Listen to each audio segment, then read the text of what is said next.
You heard me right. It's Saturday Night's All Right, not all tight. We like to loosen tongues on this show and expect some convo banter. This is the second edition of our podcast for Elton John Radio. On this show, we want to, well, I suppose, connect with everyone on the Elton John storyboard, and that includes, of course, the fans, without whom there would be no Elton John. Today's guest is someone whom I've known for about 20 years, and he is a singer, songwriter, whose new album is out on the 1st of November.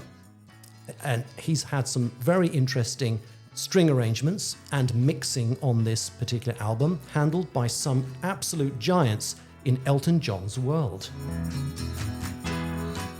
Now, he joins us from the side of the highway somewhere in the United States. Well, now, can we have a very warm and genuine applause, please, for our guest today?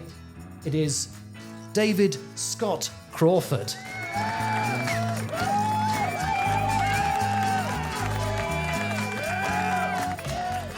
Okay, fantastic stuff. David, can you hear us? Yes, I'm having a great time. Fabulous. It's great to have you on the show, David. And it is about 20 years, isn't it, since we met? Do you remember how we met?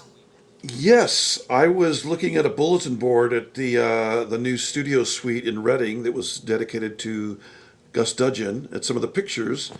And I think you and I were commenting on some of them. And then you asked me a few questions, I think, about a project I was working on at the time, my album Belle Epoque. And so we met in Reading. All those in years England. Ago. In England, yes, absolutely, yes. Absolutely. And who better than for in the memory of the one and only Gus Dudgeon as well. Now that was indeed 20 years ago, and I've sort of followed you on and off over those years, but we haven't really spoken at all, have we, in that time? So it's really a great pleasure to have you on the show like this. And I guess you've had a very eventful 20 years since we met. I have a 22-year-old son who was about two years old at the time. He's a wonderful young man. We still get along after all this time.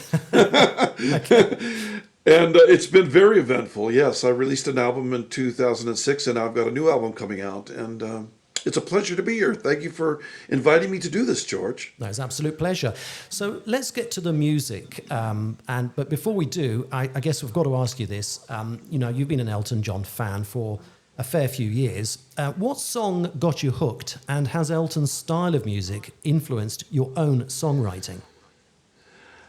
The song that got me hooked was I was riding in New Orleans in the backseat of a car with my family, and the radio was on, and there was this song called Don't Let the Sun Go Down on Me, 1974, driving past the Superdome in New Orleans, and I was like, who is that? And I had already heard of Elton John when I was living in Libya, Tripoli, Libya. Around age 9 or 10, there was a girl that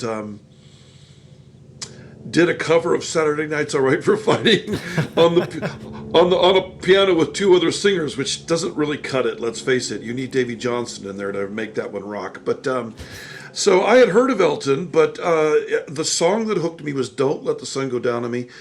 Shortly after that, we moved to England, and this very same girl was a boarder at our house while she was attending school. This was in Carshalton Beaches. We lived in Carshalton We'd love Beaches. to offer you the full interview, and you can hear it all. Visit Elton John World or go straight to our launch pad at radioeltonjohn.world.